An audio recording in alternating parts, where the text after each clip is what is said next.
In a world where African nations are treated as pawns, not players, one man dares to rewrite the rules. President Ibrahim Traore of Burkina Faso, once celebrated as a unifier, now stands at the precipice of a dangerous gamble. As former allies become adversaries, and shadows move against his nation, Traore must decide how far he will go to preserve sovereignty, even if it means embracing partnerships that could become new chains.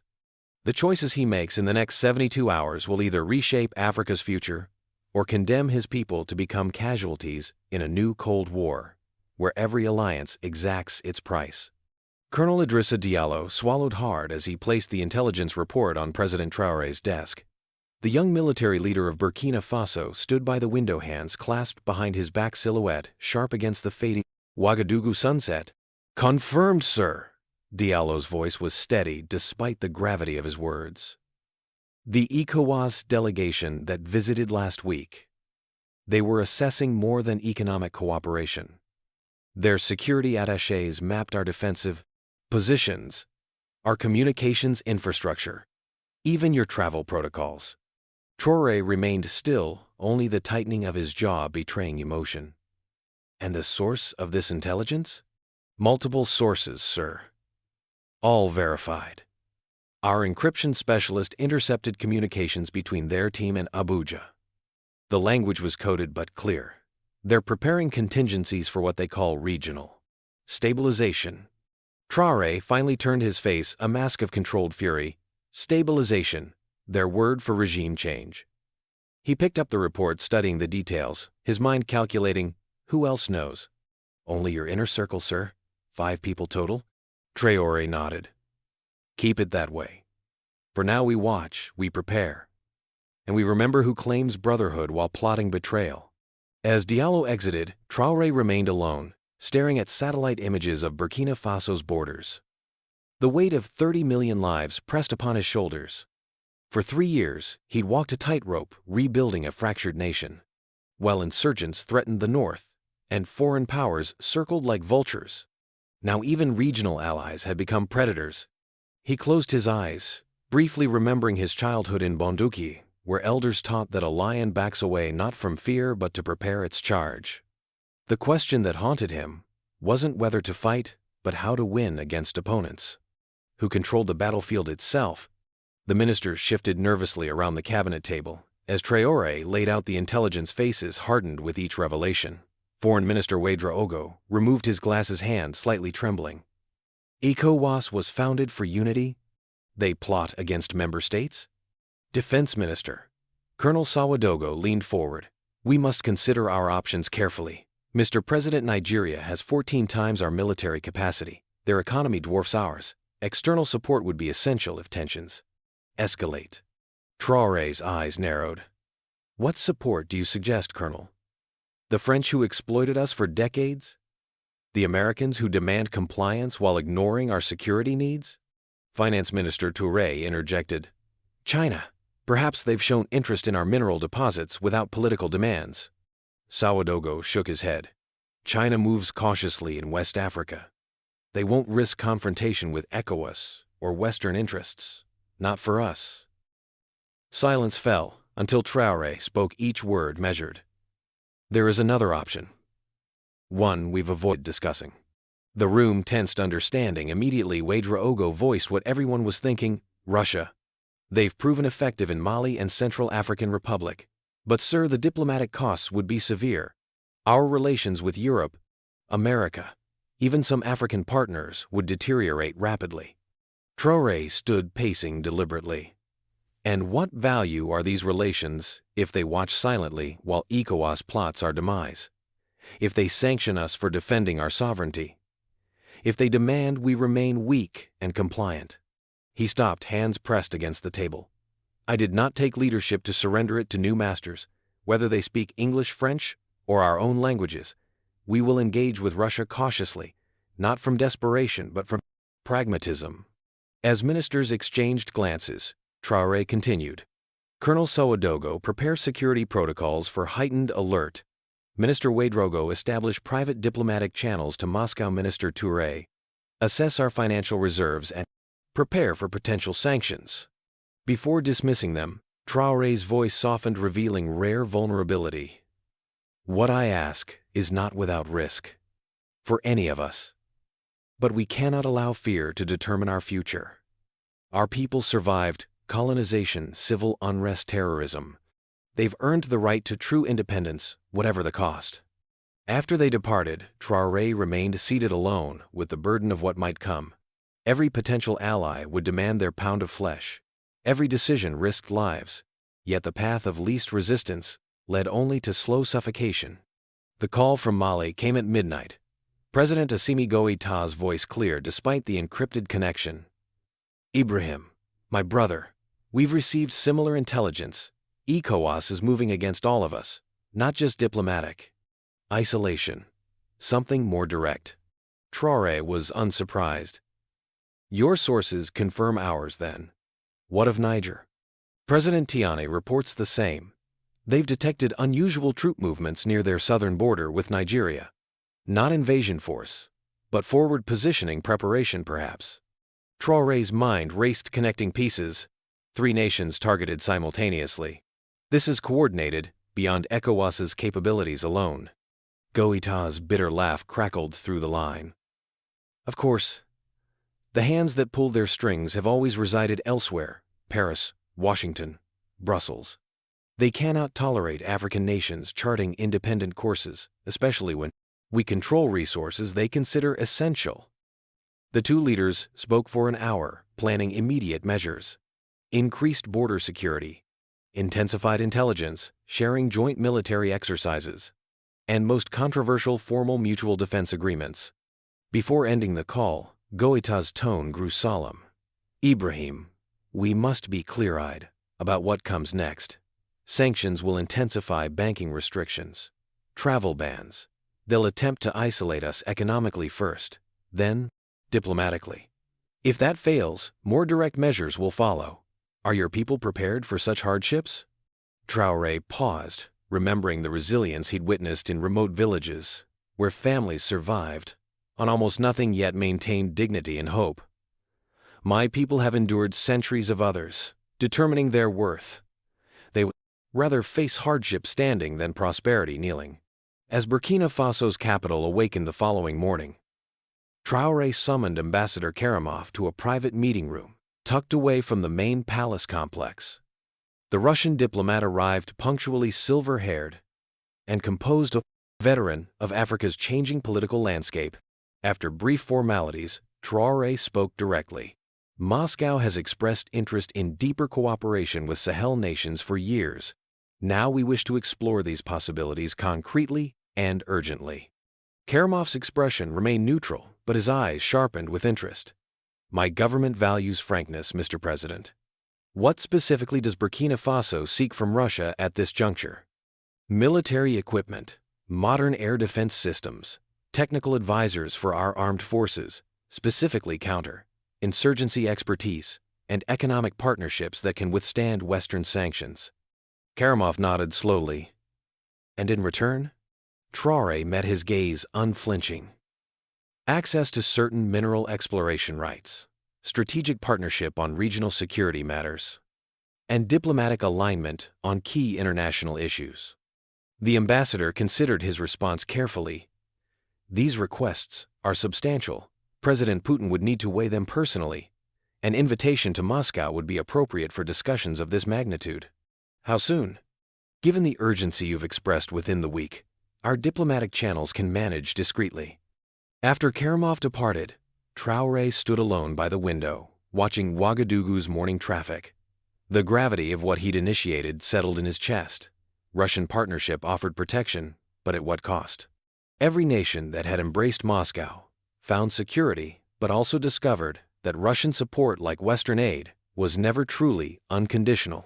That night, in his private quarters, Traore reviewed historical accounts of African leaders who had defied global powers: Patrice Lumumba, Thomas Sankara, Kwame Nkrumah.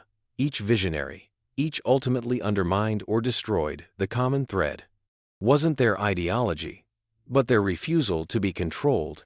He closed the books and pulled out a worn photograph, his grandfather in military uniform during colonial times. a man who had served French officers while secretly supporting independence movements. His whispered advice still echoed. Power respects only. Power never confuse allies with friends.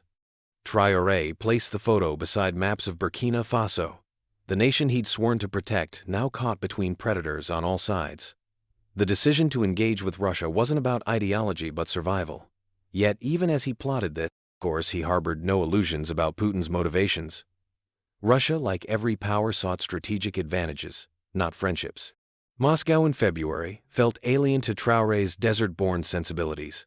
Snow blanketed the city in pristine white, while the Kremlin's red walls stood defiant against the colorless sky. His small delegation had arrived under cover of diplomatic secrecy, officially attending an agricultural conference. President Putin received him in an ornate chamber, far from the infamous long table used for Western visitors. The message was clear. Traore was being treated as a valued partner, not an adversary. After formal photographs, Putin dismissed all but essential staff, speaking through a single trusted translator. President Traore, I've followed your leadership with interest. You've maintained stability despite significant challenges, both external and internal. Traore nodded, acknowledging the implied respect. Burkina Faso faces existential threats, Mr. President. We seek partnerships based on mutual interest, not patronage. Putin's thin smile conveyed appreciation for the directness. Russia understands this position. Well, we too have faced attempts to dictate our sovereignty. Since Soviet times, we have supported African independence movements, not from ideology, but from recognition that a multipolar world benefits all who wish to determine their own future. For 2 hours, they discussed specifics. Russian military equipment could begin arriving within weeks, masked as agricultural machinery training programs would follow. Less sophisticated weapons first, gradually escalating to air defense systems and surveillance technology. Economic agreements would provide sanction-resistant banking channels. Then Putin leaned forward slightly, his tone shifting. Now, President Traore, let us speak of what concerns you most, ECOWAS, and those who influence them. We have reliable intelligence confirming your suspicions. They are indeed planning what they euphemistically call stabilization interventions in the Sahel. Not immediately, but the framework is being established. He slid a folder across the table. Inside lay satellite images, documents, and transcripts that validated Traore's worst fears, detailed enough to be convincing yet carefully curated to intensify his sense of threat. This information comes at a critical moment, Traore said, studying the materials. It confirms we must accelerate our preparations. Putin nodded. Russia stands ready, but President Traore, I must speak candidly. The path you're choosing will not be easily reversed. Once Western powers and their African allies see you as aligned with Moscow, they will intensify pressure substantially. Are you and your people prepared for this reality? The question wasn't just strategic, but personal, testing Traore's resolve.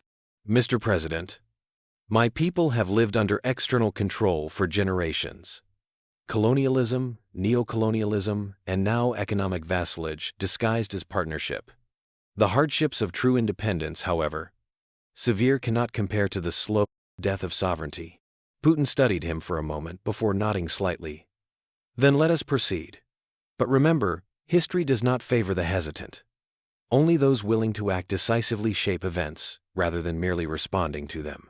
As their meeting concluded, Traore understood he had gained a powerful ally, but also entered a new game, whose rules were written in St. Petersburg, not Ouagadougou. The question that haunted him wasn't whether Russia would deliver promised support, but what they might eventually demand beyond the agreement signed today. The leak occurred 3 days after Traore returned to Burkina Faso. Anonymous sources, familiar with diplomatic channels, revealed to Western media that the Burkinabe president had met secretly with Putin. Details remained vague, but speculation about military agreements spread rapidly. In Abuja, President Tinubu convened an emergency session of ECOWAS leadership. Though official statements emphasized regional stability and dialogue, leaked audio revealed harsher language, threats of severed ties, economic isolation, and potential intervention. Colonel Diallo entered Traore's office, ashen-faced.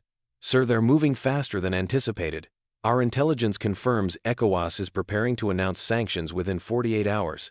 But more concerning Nigerian, military units are conducting exercises near our southeastern border. Traore's expression hardened. And Mali, Niger? Both report similar movements. President Goïta believes they aim to isolate us physically as well as economically, cutting potential support routes. Traore stood abruptly. They miscalculate. The Sahel alliance isn't theoretical. It's active. Implement security protocol. Epsilon, immediately. Within hours, encrypted communications activated across the three nations. Military units moved to predetermined positions. Backup communication systems came online, bypassing conventional channels that might be monitored or disrupted. That evening, Traore addressed his inner circle voice, steady despite the gravity of his words. Tomorrow we announce our withdrawal from ECOWAS. Together with Mali and Niger, as one sovereignty cannot be partial. We either determine our path or others will determine it for us. Foreign Minister Ouagadougou looked stricken. Sir, the economic consequences will be severe. Border closures, trade restrictions, banking complications. Our people will suffer. They suffer already, Traore replied. From policies designed in foreign capitals, implemented by compliant neighbors, tell me, Minister, in 20 years of ECOWAS membership, how has our national security improved? How have our children's prospects brightened? We've followed their rules, accepted their limitations, and what security has it purchased? As silence filled the room, Traore continued, softening his tone. I don't take this step lightly. The path ahead is difficult, but we cannot secure our future by clinging to structures designed to manage our aspirations, not fulfill them. Later that night, alone in his quarters, Traore called his younger sister in Ouagadougou Lasso. Their conversation avoided politics, focusing instead on family, her children, village gossip. Before ending the call, she asked the question that truly mattered. Are you sleeping, brother? The simple inquiry pierced his carefully maintained composure. Not much lately. Then you're doing what's right, she replied, wisdom evident in her simplicity. Our father said sleep comes easily to those who avoid difficult choices. After hanging up, Traore stepped onto his private balcony. Ouagadougou stretched before him, lights twinkling like earthbound stars. In those homes, millions of citizens slept unaware that their nation stood at a crossroads. Would they understand the choices he was making in their name? Would they endure the hardships to come? Or would they eventually curse him for disrupting the fragile stability they'd known? The announcement sent shockwaves across West Africa and beyond. Three nations, simultaneously withdrawing from ECOWAS, citing sovereignty concerns and external interference. The press conference was brief. Traore spoke with calm determination, flanked by video feeds of his Malian and Nigerian counterparts, a visual representation of their unified stance.